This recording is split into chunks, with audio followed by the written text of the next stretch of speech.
Hi there, this is Lunapina Sensei. On this channel, I share ideas that might be helpful for your life in some way. Today, I want to talk about the prediction that's been spreading about the major disaster possibly hitting Japan. There's been a rumor going around online sparked by a certain mangaka claiming that the huge disaster will strike Japan on July 5th, 2025. I mean tomorrow. Because of this, more and more people are reportedly starting to rethink or even cancel their plan to travel to Japan. So where did this all start? Well, back in 1999, a manga was published with the striking phrase on the cover, "A great disaster will happen in March 2011. Then, in March 2011, the Great East Japan earthquake actually occurred. That led many people to believe this mangaka had predicted it. Because of that, the book was published in 2021 as a complete edition. The author of manga, Tatsuki Ryo, gained renewed attention in the 2021 complete edition titled The Future I Saw, Complete Version. She described a prophetic dream she had on July 5th and said the disaster would happen in July 2025. According to her account, she saw the seabed between Japan and the Philippines suddenly erupt or pop. A massive tsunami then hit countries all around the Pacific. She even wrote that the waves were 3 times higher than those of the 2011 earthquake. In the afterword, she went as far as to say, if the date of the dream is the day it comes true, then the next big disaster will be on July 5th, 2025. This book was even translated into Chinese, and in Hong Kong, it's gotten quite a bit of attention, especially since a well-known Feng Shui master also predicted a big earthquake in Japan. Because of this, more people are now choosing not to travel to Japan. Meanwhile, the Japan National Tourism Organization just reported that this May saw the highest number of visitors ever recorded for that month.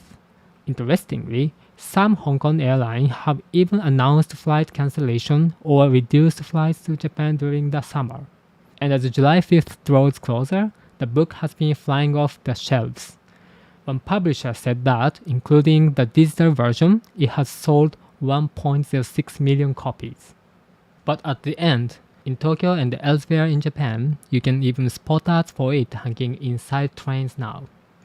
But at the end of the day, this is just a prediction, and not everyone is taking it seriously.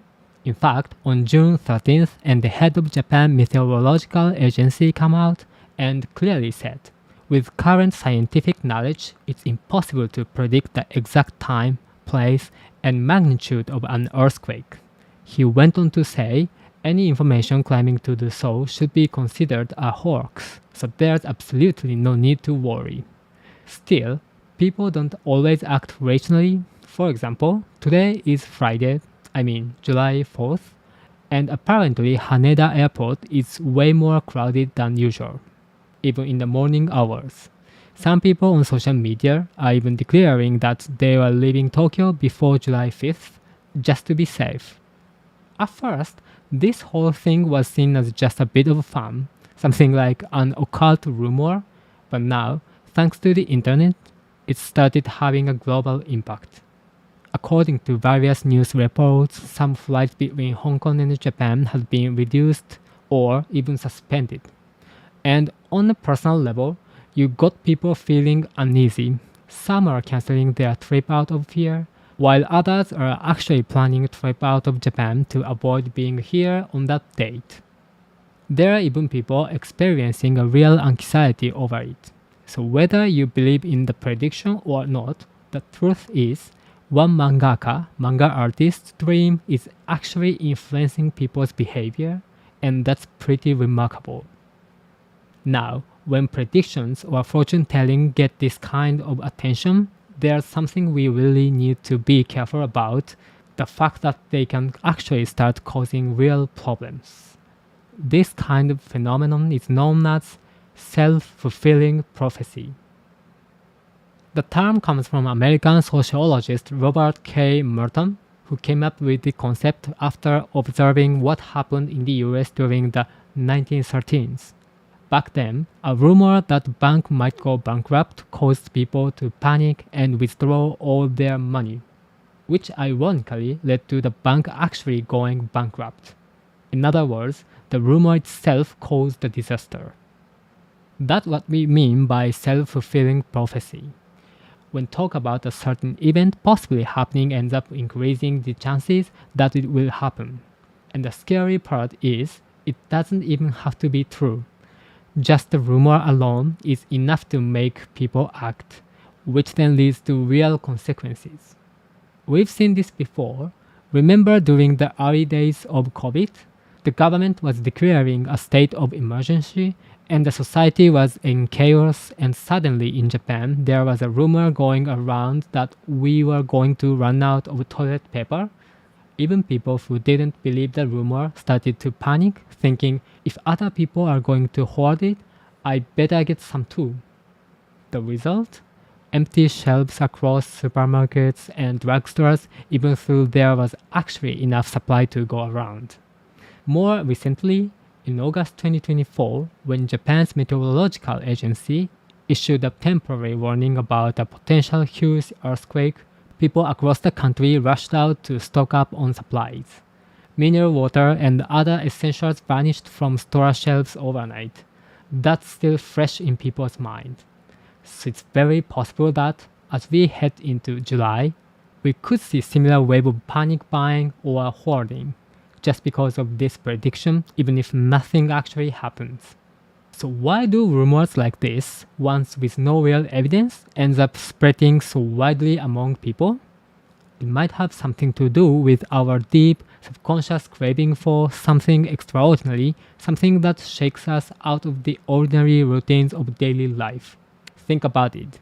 The reason so many people love movies and TV drama is because they offer thrilling, dramatic stories that don't happen in real life. Let's be honest, stories that are too predictable or just show everyday life without anything exciting, they're kind of boring. And we see that the same pattern in the manga we talked about earlier, The Future I Saw, Complete Edition, the book that's basically the heart of this prophecy boom. In it, there's this underlying desire for a world filled with liberation, emotional highs, and warm, humorous communication. It reflects this strong hope for a better, almost utopian future. But when people put too much hope into a prediction like that, and it doesn't come true, that disappointment can turn into stress, anxiety, or even depression. It can start to affect both the mind and body. And when that happens, people tend to shift the goalpost. They push the date of the prediction further into the future or look for new prophecies to believe in. It's almost like a kind of magic. The more chaos a prediction causes, the more believable it starts to feel. It turns fiction into something that feels real. Maybe what's really going on is that people are feeling dissatisfied or powerless in their current reality. So they keep back to these dramatic end of the world stories not because they want distraction, but because the thrill gives them a rush, a little hit of adrenaline that breaks the monotony of everyday life. It's like injecting a bit of fantasy into the real world, because in a way, reality just doesn't feel like enough. So then, how can we live an exciting life without relying on urban legends or questionable predictions? Let's start by thinking about it on a personal level. A lot of people who feel like their daily life is boring are probably stuck doing the same thing over and over again. Their routines never change, but still, trying something new isn't always easy. Sometimes it takes a time, effort, or even money. But here's the good news. Right now, we actually can do something about it, and pretty easily too. Take the internet, for example.